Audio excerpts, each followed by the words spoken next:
Just fine. Nice day. Oh, no, it's too long. I'm 66. My goodness, I've had a lot of things to do, but seem to keep coming back here to do. Yeah, I've been a journalist, an IELTS examiner, a teacher, lived and worked in Asia quite a bit, and yeah, keep coming back here.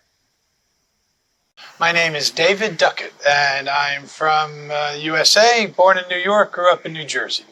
Oh, I don't think you could put a most on one thing. I've probably lived here three years of my life in Diu Island, and which it all started back in 1989. And back then, I was one of those travelers who didn't buy A Lonely Planet, but I'd use it a lot. They're pretty heavy books. Let someone else carry it for you. And on the long train rides in India, I noticed in Gujarat, the section was just clean. Like nobody went to Gujarat, it seemed like. Everyone was going to Rajasthan and Goa. You know, all those sections were well mangled and whatnot. And so I used to read about Gujarat a lot. And from Jaisalmer, I hitchhiked down and went to Bhuj, a few other places, but ended up, I knew I wanted to be in Diu in December. And I got here in December 1989. Moved into DreamVision Guest House where Mama Ganga, she's still alive, she's with us, and I visited her yesterday. And she did a thing where she was very much the boss, let's say, and she'd put people in certain rooms. You had no choice. My roommate ended up being my ex-wife. Anyway, 9 months later, in September of 1990, we had a child, and of course, we named that child Diu. I brought Diu back here when she was 16 years old in 2007. That summer, we had a good 6 weeks living on Diu Island. Went surfing a lot at Gugla. It was a different time of year for me here because the waves were very different. But I spent a lot of time, most of my time in Diu, probably in the early 2000s, and I used to live at Fudam Church. I lived at St. Paul's a little bit, but Fudam Church I lived for like 8 months. That was really nice. It's not available anymore. But and I used to camp on Gomti Mata Beach, which is the beach at the end of the island that not many people know about. And I even wrote a story about it in a book I published. And we used to call it Death Beach because on one end of the beach is a burning ghat, the crematorium. The other end of the beach is kind of a weird thing for India because it's like a graveyard, but they don't have graveyards in India. But it's a memorial for all these fishermen that died out at sea during a monsoon in the 90s. And in between is just this big empty beach. No palm trees or anything. A lot of Europeans find it so ugly, blah, blah, blah. I loved it. No trees, no bushes, no bugs. So I used to live out there. I used to go camping. It wouldn't rain through like November, December, January, February, and just live out there. And we were surfing, body surfing. We'd maybe rent one motorbike, run into town. There's a whole story on this in my book, which is titled The Lost Children of Papillon. And it's one of many stories in there. And that one is called Death Beach Camping, of course. Anyway, so I've had a lot of ties to Diu over the years. And yeah, I just keep coming back. And I just got back recently. It's been 8 years since I've been here. Last time I was here was 2016. And I stayed here at DreamVision with Milish. And they were just redoing this hotel at that time. And when I got back this year, I came straight here. And yeah, it's pretty good.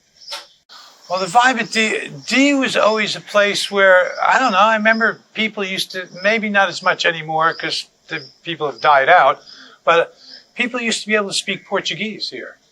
You had, to me, I always thought of Diu as a combination of coastal India and the Count of Monte Cristo, like Cartagena, Colombia, because it has that feel from the 1500s, you know, of medieval times. I mean, the fort is just fantastic, and it's free.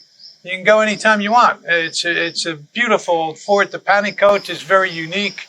Of course, 1509 was the first Battle of Diu, which changed the world in a way. If you look on YouTube and look that up, the Battle of Diu, 1509, you'll see it made a big difference, and it connected the spice trade for Portugal, from Asia all the way over to Africa. And then 1538, there was another battle here, which is quite famous. Anyway, yeah, and so like Diu just it was a small island. I think it's only 13 kilometers long and only like 2 or 3 kilometers wide. In some places, maybe a little more, but not much more. But it seemed to get bigger each time I came. There was always something different. You have the Towers of Silence, which a lot of people don't even know about now, where the Farsis, which the Zoroastrians, who first came here when they fled Iran, they landed on the beaches, perhaps of Gomti Mata, a lot of people say, and they built these Towers of Silence. And their fire, which is still alive today, somewhere in coastal Gujarat, not sure exactly where, that was here on this island for a while as well. But you have the Towers of Silence, which is near Gangeshwar Temple, and that's a pretty unique place. And if you don't know it, Zoroastrians who live this super clean life and everything, well, their end game is a bit weird because they put the dead body of someone on the Towers of Silence and let the vultures and crows eat it and send it back to nature, which is pretty bizarre in a way. But yeah, anyway, you got 2 of those here, 2 of the towers. There's lots of other little things with Diu. I guess I'd have to remind myself of it. But yeah, some people say there's a tunnel from the fort to Panikot. I've never been in it, but it seems like it could be possible because the water there is very low tide and there must be some bedrock, but who knows? Maybe I'll go there one day. My daughter's name is Diu. My goodness, of course, it means so much. Actually, my daughter and I have this thing every time we see a world map. If Diu isn't on it, we don't count that one. Because it is on a lot of maps because it's on the very southern tip of Gujarat. And a good way to explain with people who aren't good at geography, I always say India looks like an ice cream cone. Gujarat would be the ice cream hanging over the ice cream cone. And Diu would be the one little drop of ice cream dripping off the bottom of that clump of ice cream. That's where Diu is. If you go straight south from the beach, let's say at Gomti Mata, if you were in a boat and went straight south, the first land you'd hit would be Antarctica. It doesn't, there's a big, clear, clean way going north-south. Whereas I think you're closer to Africa in Diu than you are to Bangkok or to the Andaman Islands.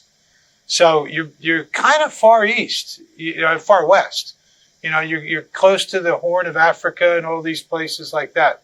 So at one time, I could see Diu being the center of the world in a way before they discovered the Americas. That's actually an interesting question for another reason. I don't know if you realize, but no. Well, back then when I met Astrid, she's an Austrian, and that's where my daughter lives in Vienna now. She's Austrian and American. She has a daughter named Solin, and I live in Vienna, Austria every summer, and I'm Opa. I take care of them. So I try to. They kind of boss me around more than anything else. But but with Astrid and I, we got together and things happened. Of course, she got pregnant, and at first we went to Australia once we found out, and we worked and saved money, then went back to Austria. We lived in Japan after that, but things didn't work out between us. But still, we were very happy we had a child, and we split time with that child. But still, like the modern day communications, man, there was always phone calls. Look, in 1969, I was 11 years old. I don't think we've gotten that. They put a man on the moon, and I could watch it live on TV. I don't think modern technology is so unbelievable. I was 11 years old when that happened, and we haven't topped that yet. Okay, the one that symbolizes, I guess, because my daughter and I check it out a lot, is out at Nagoa Beach, there's a small, tiny little island, and they write the name Diu on that island with giant, lampposts or something. It's really spelled out well and whatnot. And the view from the room that we had been put in by Mama Ganga is actually the bar at DreamVision Guest House now. But you can see that perfectly. So that would be the one spot, I guess. I'm a grandfather, and that's what counts to me. I got something to do, Yeah. But Well, I mean, I was on one big trip. I mean, I was traveling around quite a bit through Southeast Asia and everything, but Hidden DU was very unique in that. I think at that point, because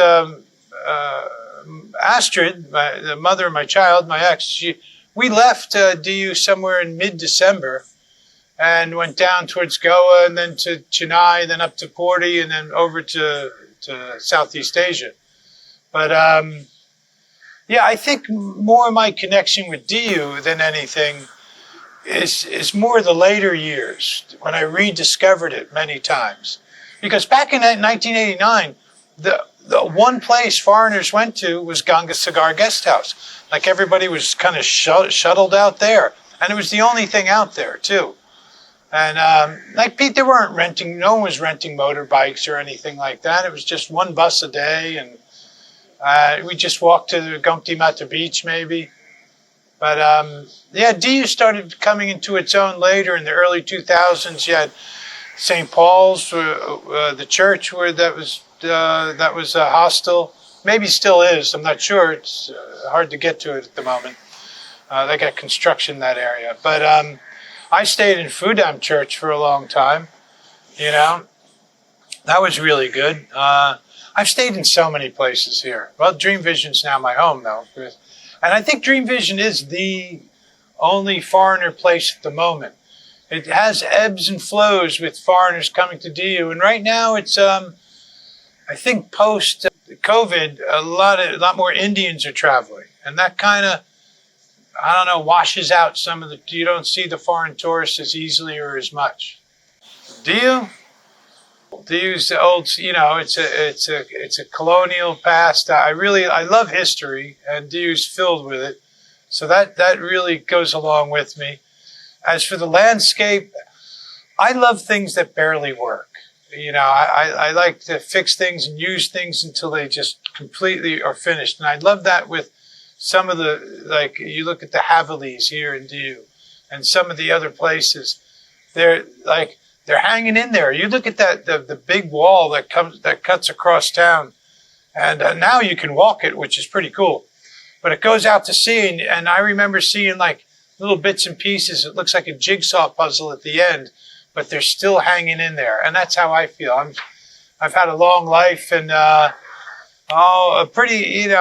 done a lot of stuff in my life, and I've used my body, maybe overdid it a few times, but I'm hanging in there just like you. Yeah. I just hope it can keep its charm.